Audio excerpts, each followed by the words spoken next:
ইয়াউমা তা'তি কুল্লু নাফসিন তুজাদিলু আন নাফসিহা ওয়া তুওয়াফফা কুল্লু নাফসিন মা আমিলাত ওয়া হুম লা ইউযলামুন।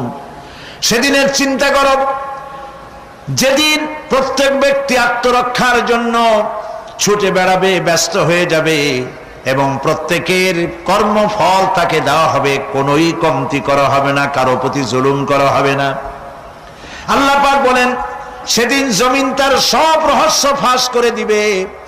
ইদা জুলজিলাতিল আরদু জিলজালাহা ওয়া আখরাজাতিল আরদু আসকালাহা ওয়া ক্বালাল ইনসানু মা লাহা।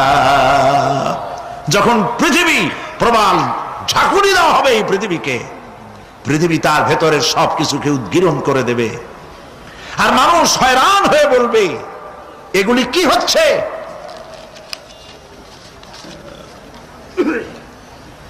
ইয়াউমাইযিন তুহাদ্দিসু আখবারাহা বিআন্না রাব্বাকা আওহা লাহা। জমিনের উপরে যা কিছু ঘটেছে সেদিন জমিন তার ভেতরের সবকিছু বলে দেবে, কারণ তোমার রব তাকে এমনটি নির্দেশ দিয়েছেন, জমিনে যা কিছু করা হয়েছে জমিন সব উদ্গীরণ করে দেবে, বলে দেবে। অপরাধীদের সেদিন আর কোনো উপায় থাকবে না। সেদিন হর্ষোৎফুল্ল চেহারাগুলি কালো হয়ে যাবে, কারো চেহারা হবে হর্ষোৎফুল্ল নূর ঝলমল করতে থাকবে, আর কারো চেহারা কালো হয়ে যাবে।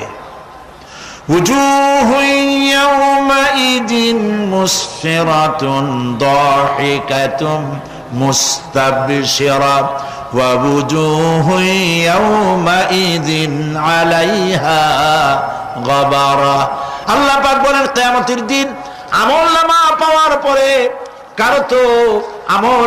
পাওয়ার পরে কারো চেহারা হর্ষোজ্জ্বল ঝকমকে সুন্দর হয়ে যাবে, আর কারো চেহারা কালো হয়ে যাবে।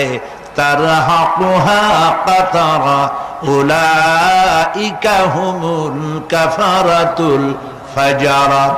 কিয়ামতের দিন কতিপয় চেহারা উজ্জ্বল হয়ে উঠবে, সন্তুষ্ট হবে, হাস্যোজ্জ্বল হবে, ঝলমল করবে, আবার কতিপয় চেহারা কালো হয়ে যাবে।